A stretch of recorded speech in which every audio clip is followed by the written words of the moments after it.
세 번째 주제입니다. 챗GPT의 활용 방법에 대해서 좀 알아보도록 하겠습니다. 자, 우선 챗GPT의 모델은 어떤 것이 있는가를 한번 유료 서비스를 포함해서 정리를 좀 해봤어요. 지금 챗GPT 사이트에 접속을 하면 유료 사용자인 경우에는 왼쪽의 그림처럼 이렇게 여러 개의 모델을 사용할 수가 있어요. 가장 보편적으로 이렇게 되어 있는 게 GPT-4o 모델이에요. 역시 무료로도 사용이 가능하죠. 자, 그래서 GPT-4o 모델은 GPT-4o 미니하고 이게 같은 맥락을 갖고 있어요. 그래서 이 친구는 가장 빠른 응답을 내보내고 있죠. 0.2에서 0.3초 사이에 나와요. 2024년 5월 13일 날 GPT-4o는 이제 옴니라는 뜻이에요. GPT-4o를 발표를 했죠. 그래서 그때 이제 나와서 발표를 하는데 정말 충격이었죠. 물어보면 진짜 0.2초, 0.3초 만에 대답을 하고, 또 대답하는 과정에서 잠깐 하면 또 이렇게 말을 멈추고 또 내 이야기를 듣고 있고, 심지어는 이제 그때는 멀티모달을 시연을 했었어요. 그래서 카메라로 화면을 비춰주면서 이렇게 대화를 하면 그 상황을 이해를 하고 거기에 맞게끔 대화를 하는 정도까지 왔어요. 그래서 GPT-4o 모델은 우리가 가장 이제 일반적으로 사용하고 있는 그러한 모델이고요. 그래서 이거는 이제 스마트폰에서도 이제 되고 있는데, GPT-4o 같은 경우 스마트폰에서는 이제 고급 언어 모델을 지원을 하고 있습니다. 그 다음에 두 번째로 이제 눈에 띄는 것이 GPT-4o with Canvas라고 하는 모델입니다. 이제 베타 버전이라고 가로 열고 베타 이렇게 돼 있죠. 배지가 붙어 있는데, 이 친구는 이제 글쓰기하고 코딩 작업을 하는데 협업을 할 수 있도록 되어 있어요. 그래서 별도의 창을 제공해서 좀 더 이렇게 집중력 있게끔 활용이 가능한 그러한 모델입니다. 그리고 세 번째로 이제 O1이라고 하는 모델이 있습니다. O1에서 또 프리뷰라고 되어 있는데, 이것도 역시 마찬가지로 공식 서비스가 되고 있는 게 아니라 그냥 프리뷰예요. 그래서 근데 이 친구는 논리적인 설명이 가능합니다. 지금까지는 논리적인 설명을 했다라고는 비교적 논리적이다. 인간에 비해서 좀 인간의 언어 모델이기 때문에 논리적이다라고 했는데, 얘는 논리적 설명이 가능한 친구입니다. 그래서 기존의 GPT하고는 좀 결이 다른 그런 모델이에요. 그래서 응답 속도가 한 6초 이상, 어떨 때는 20초가 넘어가기도 합니다. 그래서 이 친구는 느려요. 굉장히 느리죠. 그래서 조금 더 빠르게 사용할 수 있게끔 O1 미니가 있어요. 그래서 조금 더 빨리 대답한다고 하는데, 논리적인 설명이 가능하다. 그래서 전혀 새로운 결이 다른 GPT다, 이렇게 이해하면 될 것 같고요. 마지막에 네 번째는 이제 더 많은 모델 해가지고 GPT-4o 미니하고 GPT-4가 있는데, 이건 레거시 모델이에요. 그래서 챗GPT 3.5의 상위 버전으로 이제 데이터 학습량을 늘리는 그런 정도, 일상적인 대화를 하는 그러한 모델이다. 그래서 여기는 응답 속도가 0.2초, 0.3초가 아니라 3초 정도, 2초에서 3초 정도 이렇게 걸리는 거예요. 그게 GPT-4o로 가면서 이제 빠른 답변이 가능한 이렇게 모델로 발전을 한 거죠. 그래서 챗GPT라고 하게 되면 우리가 기본적으로 알고 있는 거는 GPT 3.5 기반이다, 이렇게 3.0에다가 챗 기능을 넣은 3.5다라고 생각을 하는데, 지금은 GPT-4입니다. GPT-4가 이 챗GPT를 대신하고 있다. 그래서 채팅 기능을 갖고 있는 거는 GPT-4o, 그 다음에 협업 도구를 제공하는 거는 캔버스, 그 다음에 논리적 사고를 갖고 있는 것은 O1이다, 이렇게 이해하시면 되겠습니다. 자, 그래서 지금 GPT는 이제 PC하고 스마트폰에서 동시에 다 사용이 가능한데요. PC에서의 화면은 이전 화면을 참고하시면 되고, 스마트폰에서도 역시 마찬가지로 GPT-4o하고 O1 프리뷰하고 O1 미니하고 GPT-4 미니하고 GPT-4 이렇게 모델을 선택을 하도록 되어 있어요. 그런데 스마트폰에서는 이제 보통 통상적으로 GPT-4o를 사용을 합니다. 응답 속도도 빠르고 이러기 때문에. 거기에다가 PC에서처럼 이제 스마트폰에서도 사진을 직접 카메라로 촬영을 해가지고 보낼 수도 있고, 또는 내 갤러리에 있는 사진을 보낼 수도 있고 제공할 수도 있고, 또 파일을 또 전송을 할 수도 있고 또 실시간으로 웹 검색이 가능합니다. 그래서 다양한 입력을 제공하고 있다 이렇게 보시면 되고요. 그 다음에 이제 고급 음성 모드를 제공을 하고 있어요. 그래서 뭐 주니퍼도 있고 뭐 많이 있더라고요. 한 몇 명, 한 10명 정도 되는 것 같아요. 그래서 다양한 목소리, 남성, 여성 해서 다양한 목소리로 이렇게 서비스를 제공을 하고 있어요. 답변을 해요. 그래서 맨 오른 화면에 보시면은 이제 이쪽에 여기에 이제 이게 음성 모드로 진입을 하는 거예요. 음성 모드로 진입을 하게 되면 이제 음성으로 대화가 가능하고 또 중간에 음성 끼어들기도 가능해요. 얘가 대답하고 있는데 잠깐 멈춰라 뭐 이렇게 하면은 내 말 좀 들어봐 이렇게 내가 하던 대화에 끼어들면 이 친구가 말하던 걸 멈추고 제 대화를 다시 듣는 그런 형태로 되어 있고요. 여기에 있는 마이크는 뭐냐면 음성을 녹음해 갖고 얘한테 보내는 거예요.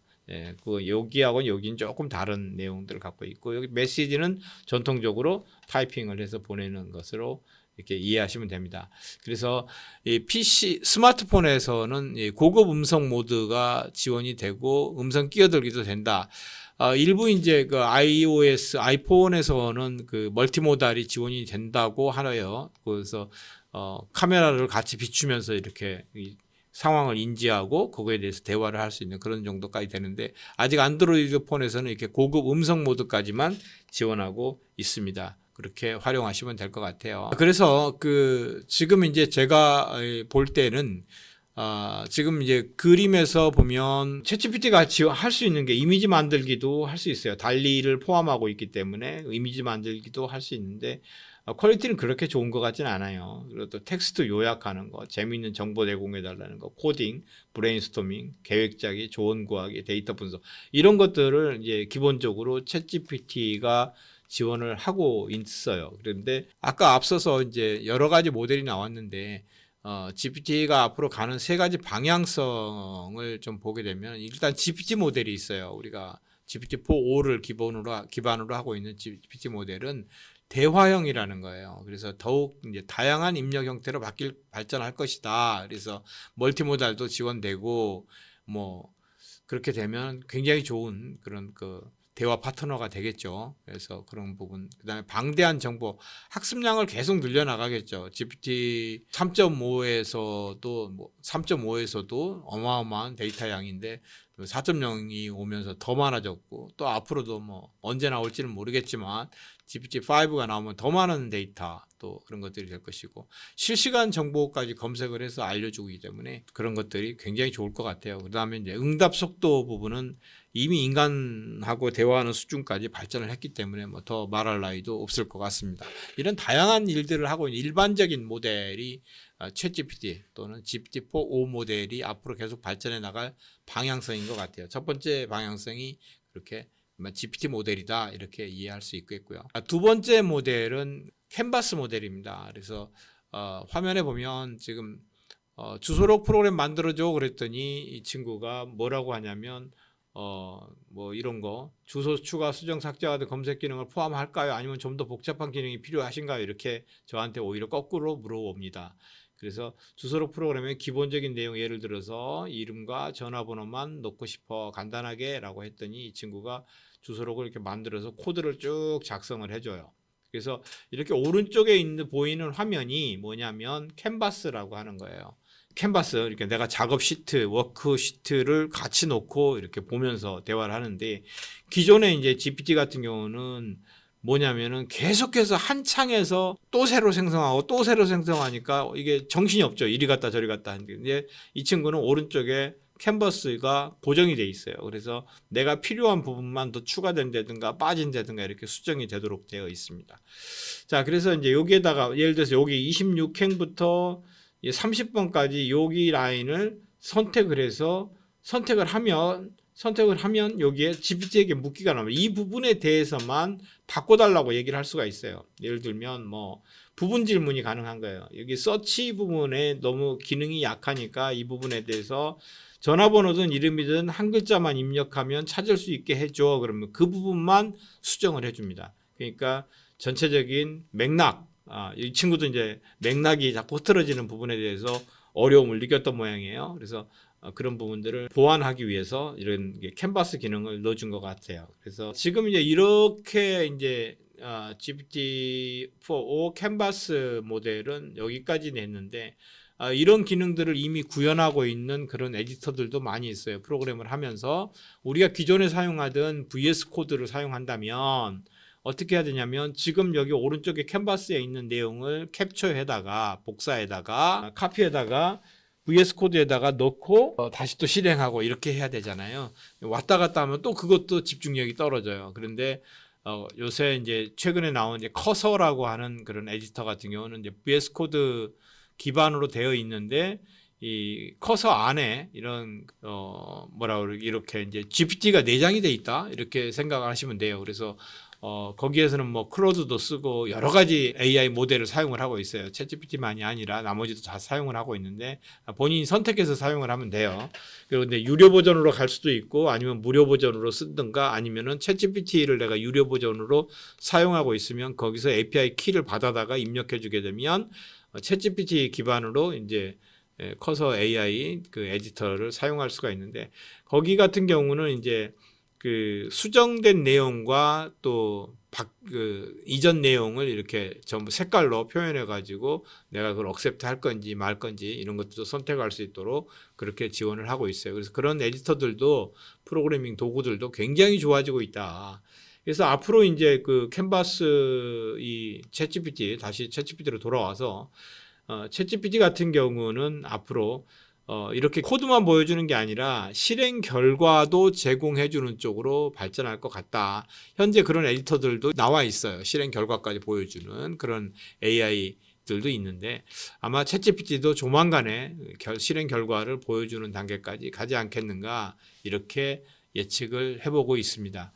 그래서 이런 그 캔버스 모델들이 굉장히 앞으로는 이렇게 좀 발전이 될 것 같다 이렇게 보고 있습니다. 또 그 외에 그 아까 이제 오완 모델 같은 경우는 수리 능력이 있다고 했어요. 그래서 기존에는 이제 1 더하기 1이 얼마야? 라고 물어보면 챗GPT가 2예요 라고 답은 하지만 그 친구가 수리 능력이 있어 가지고 1 더하기 1이 2인 거를 아는 건 아니에요. 그냥 언어 모델에서 우리가 그동안 생성한 수많은 텍스트들에 보면 1 더하기 1은 시너지 효과가 있어서 3이야 라고 쓴 사람도 일부 있겠죠.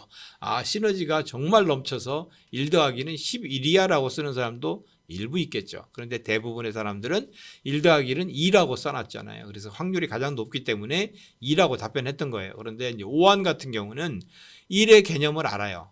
또 더하기의 개념을 알아서 1 더하기 1은 논리적으로 2다라고 추론을 해서 수리 능력을 갖고 있는 거죠. 그렇게 해서 2라고 답변을 한다고 해요. 그래서 답변 시간이 GPT-4o 한테 물으면 0.2초 만에 2예요 하는데 오한한테 물어보면 시간이 뭐 5초가 걸리고 6초가 걸리고 이렇습니다. 그래서 그렇게 세 가지 길로 이렇게 발전할 것 같다 이렇게 이해하시면 될 것 같고 이런 활용 사례들은 일일이 설명하지 않더라도 초안 작성에서 세부 내용 작성을 하고 또 이렇게 회의를 요약해주는 이런 기능들도 있고 또 파워포인트 작성하는데 작업 중인 내용을 이제 아이디어를 좀 내용 또는 새로운 아이디어를 이제 제시를 해서 지금 여기는 아까 앞에서 했던 그 프로그래밍 관련된 건데 이 내용을 파워포인트 10장짜리로 정리해줘 그러면 1번부터 하고 쭉 이렇게 만들어줘요. 그런데 화면에만 이렇게 글씨로만 있으면 안 되잖아요. 그래서 그거를 PPT로 만들고 다운로드 링크를 줘라고 이렇게 또 얘기를 하면은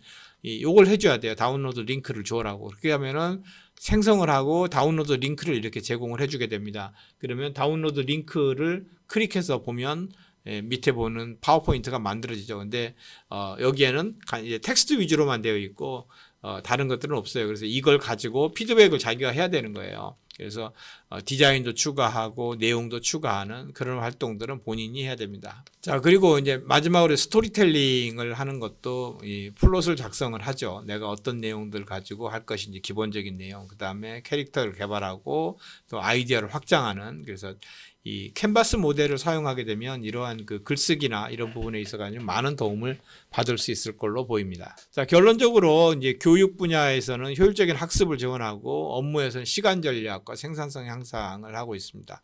또 창의성, 아이디어 발굴과 확장이 가능하고, 그다음에 활용 팁은 명확한 질문과 단계적으로 접근하라는 거. 그래서 맥락을 잃지 않는 거, 이런 것들이 중요하다. 그래서 도구를 내가 캔버스를 사용할 건지 챗GPT를 사용할 건지 오한 모델을 사용할 건지를 선택을 해서 활용을 하면 될 것 같아요. 자, 여기까지 해가지고 7강을 마치도록 할게요. 그리고 이제 핵심 정리를 잠깐 해보게 되면 생성형 AI 챗GPT 개념과 원리에 대해서 봤어요. LLM 모델, 대형 언어 모델이었다라는 것이고, 챗GPT의 생성 이외에 정보 요약 기능도 있었다. 그다음에 합리적인 대화 방법이 무엇인지, 그다음에 챗GPT의 다양한 활용성과 앞으로 어떻게 미래로 발전해 나갈지, 그거에 대한 부분들을 살펴봤습니다. 네, 수고하셨습니다.